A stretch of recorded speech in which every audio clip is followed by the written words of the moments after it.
Bonsoir à tous. À la une de ce journal, les évêques du Cameroun lancent une croisade contre les assassins de Monseigneur Jean-Marie Benoît Bala. Après l'identification du corps et l'annonce des obsèques, la conférence épiscopale nationale envisage de porter plainte contre inconnu pour assassinat de l'évêque de Bafia et la pression monte déjà sur les enquêteurs de la police judiciaire au regard de l'entrée en scène des avocats pour assister l'Église catholique dans la manifestation de la vérité. Les passations des marchés publics sont le théâtre de détournements, de corruption et d'inertie qui plombent la réalisation des projets structurants au Cameroun. La création de tout un ministère des marchés publics et d'une agence de régulation n'a pas résolu cette équation des goulots d'étranglement, une situation qui préoccupe au plus haut point le président du groupe de la Banque africaine de développement en visite au Cameroun. Dans ce journal, les experts évaluent les projets financés par la BAD et évoquent sa vision pour l'industrialisation du continent africain. On en parle dans ce journal.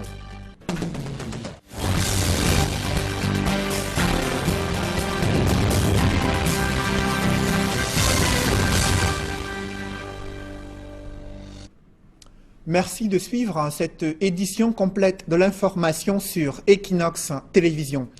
C'est dans une ambiance tendue que s'est déroulée cette identification du corps de l'évêque de Bafia à l'hôpital général de Yaoundé. Dans un premier temps, la conférence épiscopale nationale a commis un huissier de justice pour attester qu'il s'agit effectivement du corps de Monseigneur Jean-Marie Benoît Bala. Contre toute attente, cet huissier de justice a été refoulé. La scène a choqué les évêques. Ils ont quitté l'hôpital général de Yaoundé sans faire la moindre déclaration. C'est finalement le neveu du défunt qui viendra lever tout équivoque sur la dépouille de l'évêque de Bafia, Joël Sengue et Ike Cyril. Dispositif sécuritaire tout à fait particulier à la morgue de l'hôpital général de Yaoundé. Des éléments de la police ont investi les lieux, rendant l'atmosphère quelque peu tendue entre les évêques et les pouvoirs publics. En conséquence, l'huissier de justice commis par la conférence épiscopale nationale du Cameroun sera refoulé aux portes de la morgue. Le parquet général a estimé que ma présence n'était pas importante ou n'était pas d'importance, motif de ce qu'il restait un travail technique et dont la compétence relevait des officiers de police judiciaire. Je n'ai pas pu avoir accès au corps selon la vérité et les intentions du clergé. Après moult tractations, les évêques vont se retirer sans que l'on ne sache exactement si le corps présenté est bel et bien celui de Monseigneur Bala. Les évêques se retirent et s'ils ont quelque chose à communiquer à la presse, ils vous le diront au moment venu. L'information viendra finalement de la famille nucléaire du défunt évêque.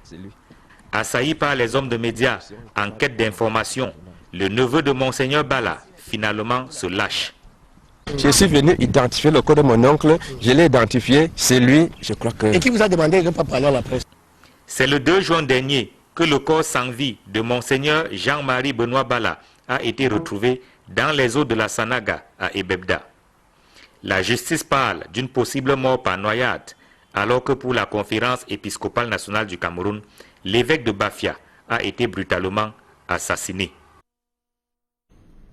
Et le président de cette conférence épiscopale nationale du Cameroun confirme l'identification du corps de Monseigneur Jean-Marie Benoît Bala. Monseigneur Samuel Cléda annonce également les obsèques prévues à partir du 2 et 3 août prochain, notamment au diocèse de Bafia. Et le programme sera communiqué ultérieurement. La conférence épiscopale qui compte également porter plainte contre inconnu pour assassinat de l'évêque de Bafia et annonce l'entrée en scène des avocats pour assister l'Église catholique dans la manifestation de la vérité. C'est un communiqué signé du président de la conférence épiscopale nationale du Cameroun. 24 ans après le naufrage d'un bateau militaire au large des côtes camerounaises dans la région du sud-ouest, l'on est toujours sans nouvelles des autres 34 passagers de ce bateau, parmi lesquels des soldats et le personnel navigant. L'on note que Dibuncha, la localité la plus proche du lieu du drame, est fortement militarisée et interdite d'accès, pendant que les recherches se poursuivent pour retrouver d'éventuels survivants. On fait le point avec Étienne Pascal Azégué. C'est au large de ce village, situé à une vingtaine de kilomètres de la ville de Limbé, dans la région du sud-ouest, que le bateau logistique du bataillon d'intervention rapide, baptisé le Mundemba, a chaviré aux toutes premières heures de la matinée du 16 juillet 2017. D'après le communiqué de presse, rendu public par le ministre délégué en charge de la défense, l'on est toujours sans nouvelles des 34 des 37 personnels du bataillon d'intervention rapide qui étaient à bord de ce bateau en partance pour Bakassi.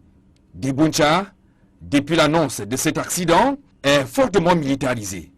L'information recoupée à bonne source indique par ailleurs que l'accès à cette localité est filtré par les hommes en tenue.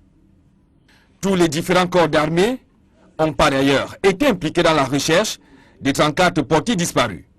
En dehors du communiqué de presse, rendu public par le ministre délégué en charge de la défense, qui renseigne de façon ambiguë sur les circonstances du naufrage, aucune autre information concernant l'identité, encore moins les grades des disparus, ne renseigne l'opinion publique.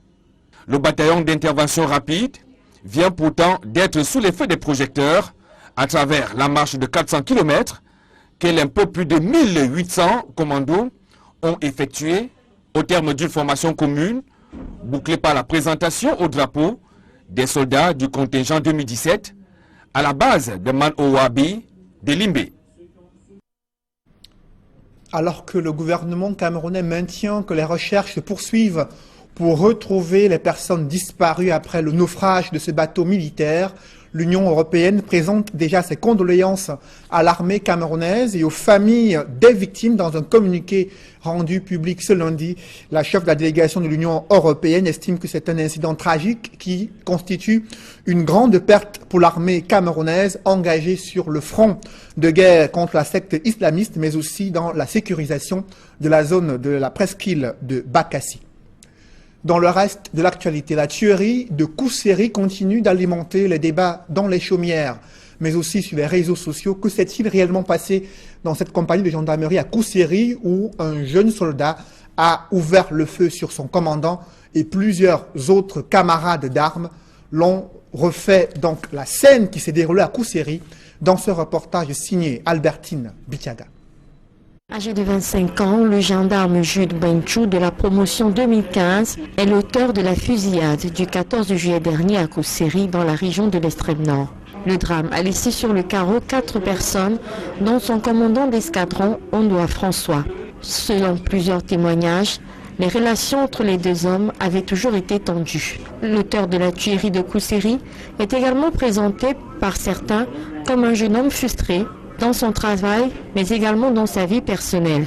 Des frustrations qui auraient connu un pic avec la relation houleuse qu'il entretenait avec son supérieur hiérarchique. C'est donc ce dernier épisode qui aurait conduit le jeune homme de 25 ans à commettre l'irréparable le 14 juillet dernier. Après son forfait, le gendarme a décidé lui-même de se rendre. Il aurait d'abord été conduit chez le préfet du Logo-Nechari où il aurait révélé dans un échange avec l'autorité administrative les véritables raisons de son acte. Seulement, les versions sur les déclarations lors de cet échange sont nombreuses. L'on évoque, entre autres, des problèmes de grade, mais également des questions de mœurs. Après l'échange avec le préfet du Logo-Nechari, June Benchou est conduit dans les services de l'ESIR, l'équipe spéciale des interventions rapides à Kousséri. L'arrière-pays au Cameroun reste toujours enclavé et le gouverneur du Sud-Ouest a pu toucher du doigt cet enclavement. Son véhicule est resté embourbé durant plusieurs heures dans la localité sur le tronçon Bakebe-Menji dans le Sud-Ouest alors qu'il se rendait justement dans cette localité pour procéder à l'installation du préfet. Il a pu vivre le calvaire des populations, elles qui ont boycotté l'installation de leur autorité administrative. Le récit des faits avec Mathilde Akomazo Keddiara et nos correspondants du côté du Sud-Ouest. Reportage. Ceci sera certainement l'un des souvenirs les plus marquants qu'aura Bernard Okala Bilaï de sa région de commandement, le Sud-Ouest. Alors qu'il se rendait en fin de semaine dernière à la cérémonie d'installation du préfet de Lébi-Alem, son convoi va se retrouver embourbé pendant de nombreuses heures sur le tronçon Bakebe-Menji.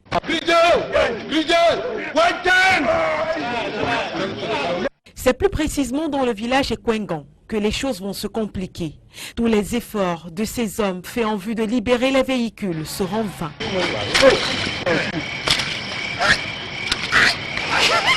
Même ce 4x4 du bataillon d'intervention rapide, conçu pour résister à ce genre de situation, va se retrouver embourbé à son tour. Alertés par les vrombissements de moteur et les crissements de pneus, les riverains, plutôt que de donner un coup de main, vont se montrer satisfaits de la situation. Je suis vraiment content que le gouverneur vive cette situation. Il a lui-même vu de ses propres yeux la souffrance que nous endurons au quotidien. Il n'y a plus qu'à espérer maintenant qu'ils arrangent enfin cette route. En fin de compte, le gouverneur fera appel à un bulldozer qui va dégager la route et la rendre praticable quelques minutes plus tard. Et même là encore, il faudra pousser les véhicules pour les aider à avancer. Dans le reste de l'actualité, après la mise en eau du barrage réservoir de Lampangar, la lumière est au bout du tunnel pour 150 localités dans la région de l'Est. Une centrale hydroélectrique doit être construite dans les tout prochains mois au pied du barrage. L'annonce est du président du groupe de la Banque africaine de développement en déplacement du côté de l'Est, lui qui annonce un projet qui va durer durant près de 30 mois et qui va permettre d'être relié à l'usine thermique de Bertois par une ligne de plus de 200 km étendue jusqu'à Abomban et qui va permettre de fournir l'énergie électrique à plus de 150 localités. Un projet inscrit dans le cadre de la mise en œuvre de l'aménagement hydroélectrique de Lampangar et financé par la Banque africaine de développement. Et précisons que le président du groupe de la BAD a été reçu en audience par le chef de l'État. Il annonce justement le soutien financier de cette Banque africaine de développement pour des projets infrastructurels, notamment le projet de Nachigal, projet hydroélectrique, mais aussi l'extension du chemin de fer vers le Tchad et le Nigeria. Il se plaint des passations des marchés publics qui restent encore le théâtre de corruption et d'inertie qui plombent l'exécution des projets structurants au Cameroun. On en parle en deuxième partie de ce journal. Toujours dans l'actualité, la cybercriminalité, des juristes qui mènent un plaidoyer pour une meilleure compréhension du cybersystème légal en Afrique. Ils plaident pour un renforcement de la cyberjustice et des textes et un cadre législatif pour davantage lutter contre les cybercriminels qui ont le vent en poupe sur le continent africain. Des précisions avec Donald Anouzoua et Farel Bounia. Le séminaire atelier sous-régional sur l'économie numérique et la cyberlégislation en Afrique qui se tient à Douala se charge d'aborder plusieurs sous-thèmes parmi lesquels le développement et l'économie numérique en Afrique, l'ICANN et l'écosystème de l'Internet, la propriété intellectuelle, nom de domaine et droits pratiques, ainsi que de l'applicabilité de la loi à l'ère du numérique et bien d'autres. Le principal objectif étant ici de sensibiliser les professionnels du droit, les hommes d'affaires, les techniciens et même les populations pour une meilleure compréhension du cybersystème légal en Afrique. Actuellement, il y a des nouveaux acteurs. Vous avez des start-upers, des gens qui font le commerce en ligne, des gens qui achètent ou qui vendent en ligne, mais qui n'ont pas une réglementation qui puisse vraiment encadrer leur activité. Donc si les avocats ne sont pas imprégnés, si les juristes ne sont pas imprégnés, les hommes d'affaires, un homme d'affaires ne pourra pas facilement former une société qui pourra se développer pendant longtemps. On parlera d'économie numérique, mais peut-être dans 5 ou 6 ans, toutes ces sociétés-là qui sont nées aujourd'hui vont disparaître. Cet autre atelier sur l'économie numérique et la cyberlégislation en Afrique se projette de faire des recommandations allant dans le sens de la mise en place des plateformes de suivi et de veille à même d'actionner la naissance d'un écosystème numérique viable en Afrique. Nous attendons à la fin de ce séminaire à avoir des gens qui nous donnent des recommandations par rapport à telle procédure qu'il faut mettre en place pour qu'on parle vraiment d'une émergence d'une économie numérique. Au sortir de ces assises, les participants auront fait une étude du problème que pose l'économie numérique en Afrique et élaboré une stratégie de vulgarisation des lois y afférentes. Dans l'escale internationale, après la tragédie survenue à Dakar au Sénégal qui a fait 8 morts ce week-end, le gouvernement sénégalais a suspendu toute manifestation sportive le temps de la campagne pour la législative prévue le 30 juillet prochain. Des précisions avec Nadine Yambo. À la suite des incidents ayant causé la mort de 8 personnes et fait plus d'une soixantaine de blessés au stade de Demba Diop, le gouvernement sénégalais vient de prendre des mesures interdisant la pratique du sport et les manifestations culturelles jusqu'aux législatives du 30 juillet 2017. Comme autre mesure prise pour éviter de tels dérapages, le renforcement de la sécurité aux alentours des stades. Le président sénégalais Macky Sall, qui s'est dit choqué par ces événements, prescrit l'ouverture d'une enquête pour faire la lumière sur ce drame et que les responsables soient identifiés et sanctionnés. Pendant la finale de la Coupe de la Ligue de football disputée samedi 15 juillet 2017, des affrontements ont éclaté entre supporters des clubs Ouakam et Bourg aux prolongations, provoquant ainsi une bousculade avec mort d'homme. Les jets de pierre des supporters et l'utilisation des gaz lacrymogènes par les forces de l'ordre pour disperser les supporters qui avaient envahi l'aire de jeu ont dégénéré, créant ainsi un vaste mouvement de panique au sein de la foule. Une partie du mur soutenant les gradins s'est effondrée sur les spectateurs dans un stade plein à craquer. Les victimes ont été transportées vers les formations hospitalières de Dakar. En hommage aux 8 morts et à toutes les victimes du stade Demba Diop de Dakar au Sénégal, la campagne des législatives prévue ce dimanche a été suspendue et le gouvernement a appelé au calme. Le Cameroun est-il toujours déterminé à organiser la Coupe d'Afrique des Nations prévue en 2019 alors que des doutes planent sur la réalisation des infrastructures sportives destinées à abriter cette compétition? L'ambassadrice d'Italie au Cameroun défend le projet de construction de nouveaux stades Omnisport à Olembe et à Yaoundé. Samuela Isopi balaie d'un revers de la main les critiques formulées à l'encontre de l'entreprise italienne chargée des travaux et elle a présenté une nouvelle stratégie mise en place pour achever les travaux avant la CAN prévue au Cameroun en 2019. Joël Essenge et Ike Cyril. Malgré le retard pris dans l'exécution des travaux, la partie italienne se veut rassurante. Le stade sera prêt pour la dernière inspection de la CAF. La dernière visite d'inspection de la Confédération africaine de football est prévue en septembre-octobre 2018.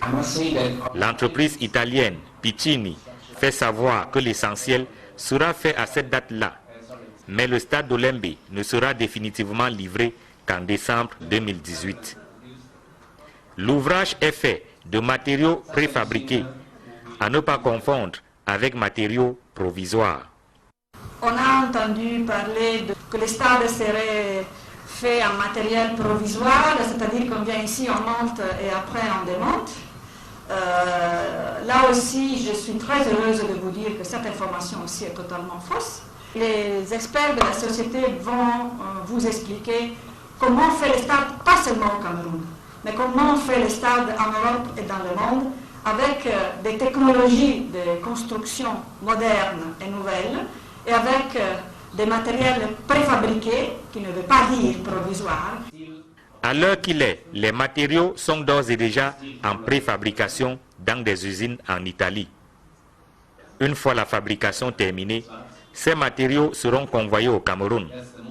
Une pratique qui tranche avec l'époque où des camions et autres gros engins faisaient des va-et-vient sur des chantiers. Voir entrer les camions avec les graviers, tout ça, ça c'est le passé. Ici on utilise les possibilités d'aujourd'hui de vraiment optimiser les options qui sont avant nous. Ça va donner un produit beaucoup mieux que si ça s'est fait sur place. Face à la presse à Yaoundé, la partie italienne annonce que le premier bateau transportant les matériaux préfabriqués arrivera au port de Kribi en septembre 2017. Une fois transféré à Yaoundé, le montage se fera entre octobre 2017 et mars 2018. Les travaux d'électricité, quant à eux, seront effectués entre août et septembre 2018. Et lorsque le chantier sera définitivement livré en décembre 2018, le monde entier appréciera ce joyau architectural. Les inquiétudes autour de cette CAN 2019 que le Cameroun doit abriter sont décryptées et analysées ce soir dans le cadre de l'émission 100% foot, émission à suivre juste après ce journal est présentée par Hervé Kemnier. Mais dans une poussière de secondes, la deuxième partie de ce journal.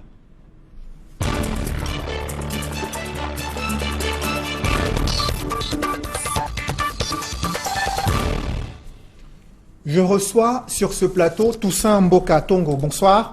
Bonsoir, Monsieur Noufélé. Vous êtes expert en développement du secteur privé, analyste économique. Vous avez suivi cette visite du président du groupe de la Banque africaine de développement. Il a été reçu par le chef de l'État ce lundi. Il annonce le soutien de la BAD pour le projet hydroélectrique de Nachigal et également l'électrification de plus de 150 localités dans la région de l'Est et d'autres projets d'aménagement routier au Cameroun. Mais il insiste sur le problème de passation des marchés publics qui, selon lui, reste un goulot d'étranglement. Comment percevez-vous cette critique formulée à l'encontre du système des marchés publics au Cameroun? Oui, tout d'abord, je crois qu'il faudrait préciser que la BAD travaille avec le Cameroun sur 3 axes. Le premier axe est l'axe électrification. Donc vous avez parlé de Lampagar, vous avez parlé de Nachtigal. Et le deuxième axe, c'est l'intégration régionale. Vous avez l'axe Yaoundé-Brazzaville et l'axe Ngaoundéré-N'Djamena. Ça, c'est pour l'intégration régionale. Et ensuite, vous avez l'industrialisation. Ce sont les axes qui sont... Ce sont les piliers sur lesquels reposent les différents financements et les programmes de la Banque africaine de développement. Choisis par le Cameroun. Parce que sinon, peut-être qu'on en reparlera après, la tasse de thé du président Adesina, du docteur Adesina, c'est l'agriculture. Hein, mais on en parlera peut-être après. Disons que lui, d'ailleurs, il a reçu le prix World Food Prize, qui est l'équivalent du prix Nobel dans le domaine de l'agriculture et du développement rural. N'oubliez pas qu'il a été ministre de l'Agriculture et du développement rural de son pays. Et il a transformé l'agriculture de son pays. Bon, bref, parlons d'abord des piliers, puisque c'est par là que vous vouliez qu'on commence. Au niveau de ces piliers, c'est vrai que ça devient contre-productif, parce que c'est déjà compliqué de travailler sur des projets structurants de cette dimension. Mais si en plus ces projets n'arrivent pas à maturation, ça pose des problèmes de retard et ça devient contre-productif par rapport aux populations qui finalement pensent que ces projets sont improductifs et peut-être inefficients, ce qui n'est pas toujours le cas, mais c'est une perception. Donc ça pose un réel problème et je crois que le docteur Adesina l'a relevé. Mais maintenant, je pense surtout que ce qui est important à retenir par rapport à cette visite, c'est le fait que nous, au Cameroun, on ne donne peut-être pas, parce qu'on ne pourra pas parler d'industrialisation si nous ne produisons pas. C'est pas seulement le cas du Cameroun. L'Afrique importe pour 35 milliards de dollars de nourriture. C'est inacceptable. Pourtant, elle a un énorme potentiel agricole qui reste sous-exploité. D'ailleurs, le docteur l'a dit tout à l'heure lors de ses interventions, on ne mange pas le potentiel. Vous comprenez? Nous avons 65% des terres arables disponibles, inexploitées dans le monde. Donc c'est en fait l'Afrique qui devait nourrir le monde, pas l'inverse. Justement, et le Cameroun a à peine 20 à 30% de ces terres arables qui sont exploitées. Il y a des projets agropoles et agro-industriels qui sont en cours. Comment est-ce que la BAD peut-elle soutenir ces projets au moment où le Cameroun est en train de se diriger vers un programme de redressement économique? Est-ce qu'il pourra maintenir le cap sur de tels investissements en ce moment où il manque cruellement de moyens et qu'il fait face à une énorme dette? Nous devons aller vite. Je crois que c'est d'ailleurs pour cela que le chef de l'État, président de la République, son Excellence Paul Biya, a offert au docteur Adesina un cheval, parce qu'il lui a dit « je sais que vous allez vite ». Et effectivement, c'est lorsqu'il était ministre de l'Agriculture et du Développement rural au Nigeria qu'il a réussi à faire que des industriels tels que Aliko Dangote, tels que en fait, des ingénieurs, des pharmaciens, etc., des architectes, s'investissent dans la production agricole. Donc il a réussi à le faire. Et c'est pour ça qu'on lui a également donné ce prix. Donc c'est le pape, si on peut le dire, des agropoles également. Mais vous voyez, nous on a un programme agropole ici. Je suis sûr que beaucoup de gens ne le connaissent pas. C'est un programme qui est en fait connu par quelques fonctionnaires et disons quelques parlementaires. C'est pas comme ça qu'on devrait voir les choses. Donc, même par rapport à cette visite, moi je m'attendais par exemple à ce qu'on invite le JICAM pour dérouler sa politique un patron, une plantation. Parce que vous imaginez... Donc vous déplorez le fait que cette présence du président du groupe de la Banque africaine de développement, que le gouvernement camerounais n'ait pas associé le secteur privé pour discuter davantage des programmes de financement qui pourraient permettre le développement du Cameroun? Oui, parce que c'est une question de... Agropole, c'est une question de chaîne de valeur. Donc, et qui va créer des emplois? C'est le secteur privé. C'est pas la BAD, c'est pas le gouvernement qui va créer ces emplois. Donc, il faudrait peut-être un peu plus associer le secteur privé. Ça s'est fait un peu par le passé, mais je pense que c'était peut-être par l'entre-gens des personnes du secteur privé, avec les prédécesseurs du docteur Adesina. On a pu travailler au niveau de la BAD avec le docteur Babacar Diaye, parce que c'était peut-être à l'époque que je m'occupais du MECAM, et c'était quelqu'un qui faisait partie du relationnel du docteur James Onobiono ou d'Alphonse Bibeye. Mais je veux dire que ça doit être structuré et qu'on doit savoir que lorsqu'il y a des personnes de ce style qui arrivent, il faut que le secteur privé soit représenté, dise sa vision des choses et qu'on avance ensemble. Mais justement, ces banques africaines estiment qu'il faudrait davantage mettre l'accent sur les infrastructures routières, sur les infrastructures qui vont permettre justement de créer les conditions nécessaires pour l'industrialisation. Est-ce que là, c'est une stratégie que vous critiquez ou que vous appréciez? Non, nous ne critiquons pas. Nous sommes tout à fait d'accord avec l'électrification. C'est très bien parce que la région de l'Est que je connais très bien, il y a 30 ans, j'étais dans une autre vie responsable de la multinationale Royal Dutch Shell. Et pour Shell, j'étais un peu chargé d'alimenter les centrales thermiques dans toute la province. À l'époque, c'était une province, dans toute la province. Et puis fournir également aux forestiers, aux industries. Ça pose un problème d'énergie, c'est vrai. Mais seulement, je dis que c'est contre-productif parce que, regardez un peu depuis quand nous parlons de barrages. Et on n'a pas l'impression que ça bouge. Donc même au niveau des populations, les populations finissent par se poser des questions. Vous savez, l'Inde a opéré sa révolution verte en 3 ans, dans les années 60. En 3 ans, l'Inde avait changé de visage, est passée d'importateur de produits alimentaires à exportateur. Donc, ça peut aller vite s'il y a la volonté politique. On est d'accord, les infrastructures sont nécessaires, mais il y a des choses, puisque on ne mange pas non plus l'électricité. Toussaint Boka, pour vous, le Cameroun manque de volonté politique pour amorcer cette révolution verte tant attendue? Oui, je veux dire que quand on a parlé du projet Agropole, j'ai dit simplement, il y a un autre projet qui s'appelle Enable Youth, qui signifie en fait capaciter la jeunesse. Dans d'autres projets, dans d'autres pays, aujourd'hui c'est lancé en Côte d'Ivoire. C'est un projet de la BAD qui est lancé par le docteur Adesina, c'est lancé au Kenya, c'est même lancé au Congo. Je pense qu'il y a des choses à faire. Nous avons une jeunesse. Vous savez, nos populations sont vieilles, c'est-à-dire que les populations qui font l'agriculture, il faut rajeunir. Les jeunes sont en ville. Il faudrait réussir pratiquement à mettre en place une sorte d'exode urbain, c'est-à-dire faire que les jeunes rentrent. Et pour cela, il faut que, comme dit le docteur Adesina, il faut que l'agriculture soit sexy, parce que c'est d'ailleurs, entre guillemets, c'est d'ailleurs le terme qu'il utilise, qu'il attire les jeunes, qu'il attire les banquiers. Bon, lui, aujourd'hui, il est banquier, mais avant, il était agriculteur.